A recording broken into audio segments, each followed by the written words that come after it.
One example, that is to solve the difference equation by Z transform technique. So it is a very important example. We'll see. Let us see the example. It is solve xn plus 2 plus 3 xn plus 1 plus 2xn equals to un, and given that the first sequence, the first term of the sequence is x0 is 1, and one more condition is given, xn is 0 for n less than 0. Okay, ये आपको दिया हुआ है.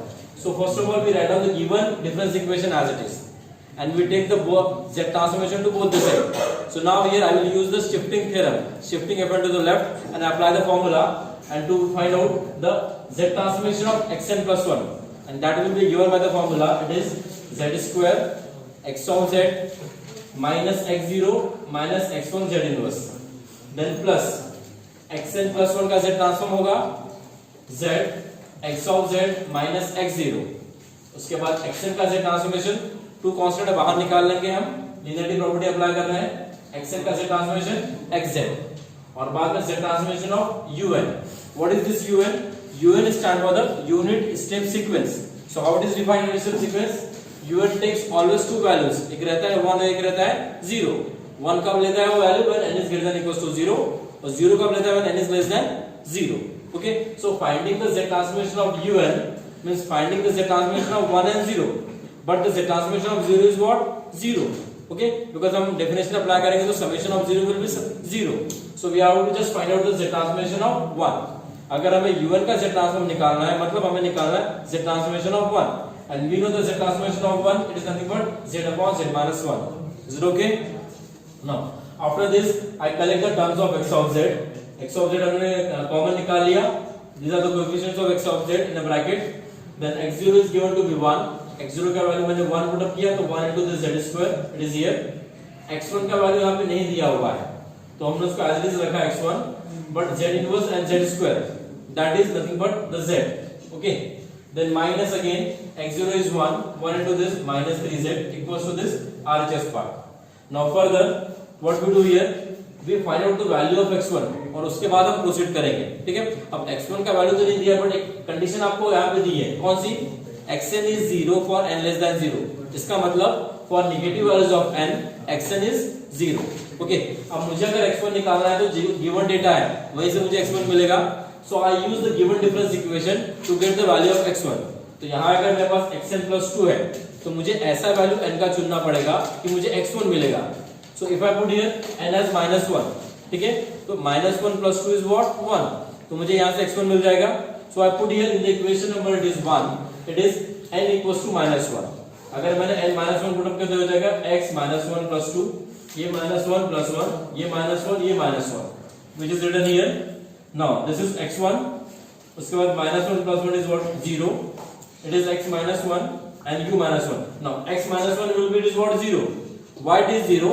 Because given that xn is 0 for n less than 0, मतलब negative values of n के लिए xn is 0, so therefore for we can say that x minus 1 is what? 0, because minus 1 is a negative value. उसके बाद same u minus 1 is also 0 by the definition, because un takes the value 0 for n less than 0. Okay, मतलब negative values of n के लिए un भी क्या होता है? 0, and minus 1 is a negative quantity, therefore u minus 1 is also 0. ये 0, ये 0, x0 आपको 1 दिया हुआ है, 3 को यहाँ लाया, x1 is what? minus 3.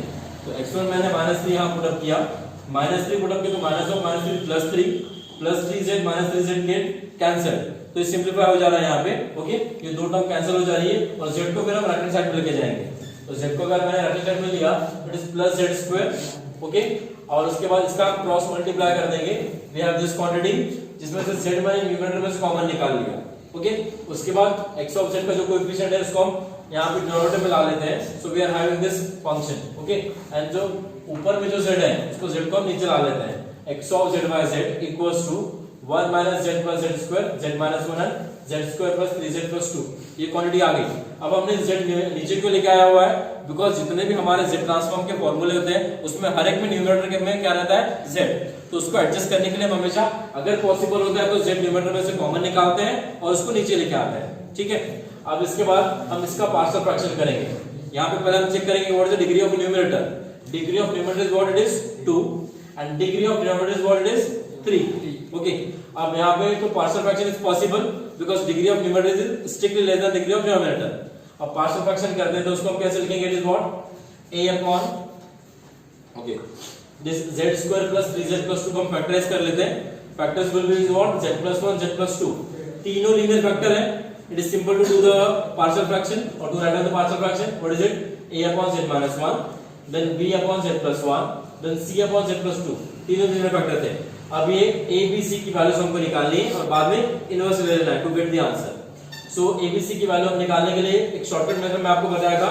अगर तीनों लीनियर फैक्टर है it is easy to get the value of a b c. अगर मुझे a का वैल्यू निकालना है, a के नीचे में क्या है? z minus 1.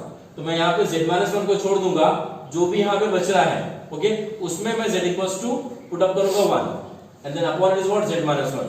this gives the value of a. अब वैसे वैल्यू ऑफ b अगर मुझे निकालना है, इसके नीचे क्या है? z plus 1.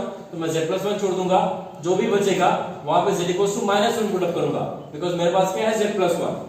उसके बाद देन प्लस c की वैल्यू के लिए इसके नीचे z plus 2 है, यहाँ पे z plus 2 छोड़ देंगे, जो भी बचा फ्रैक्शन हमारे पास उसमें मैं पुट करूंगा z equals to minus 2. upon it is what? z plus 2. So this gives the values of ABC. आपको यहाँ पे z की वैल्यूज पुट अप करनी है. तो 1/6 minus 3/2 7/3 वैल्यूज आ गए हमारे पास. और उसके बाद ये z जो है हम z से मल्टीप्लाई करते हैं इस इक्वेशन को. So we are getting what? x of z equals to this 1/6 z upon z minus 1. It is minus 3/2 z upon z plus 1 plus 7/3 z upon z plus 2. Now we take the inverse z transform to both the z to get the required sequence. Okay? अगर मैंने inverse z transform यहाँ पे लिया तो xz का inverse क्या होगा? xn. Okay, then z upon z minus 1 का inverse is what it is? 1. z upon z plus 1 का inverse minus 1 to the power n. ये बेसिक फॉर्मूला है. z transformation of a to the power n होता है z upon z minus a. तो वही formula हम यहाँ पे अप्लाई कर रहे हैं. Okay, z transformation of a to the power n is what? z upon z minus a. तो इसका इनवर्स होता है it is what? a to the power n. अगर यहाँ पे z plus a रहेगा तो inverse will be minus a to the power n. तो यहाँ पे देखिए z upon z plus 1 है, प्लस 1 है इसलिए this will be minus 1 to the power n. और यहाँ पे z upon z plus 2 है इसलिए minus 2 to the power n. और कांस्टेंट्स हमने एज इट लिखे हैं. तो this is the required sequence we are getting. That is the solution of a given difference equation with the initial sequence that is given to you x0 is 1. Okay, so this is the way of solving what it is difference equation by the z transform technique. तो जो भी equation आपको दिया हुआ है पहले हम उसका z ट्रांसफॉर्म लेते हैं, वहां से फंक्शन ऑफ z निकालते हैं, बाद में उसका पार्शियल फ्रैक्शन करते हैं and then we take the inverse z transform to get the required sequence value. Okay, thank you.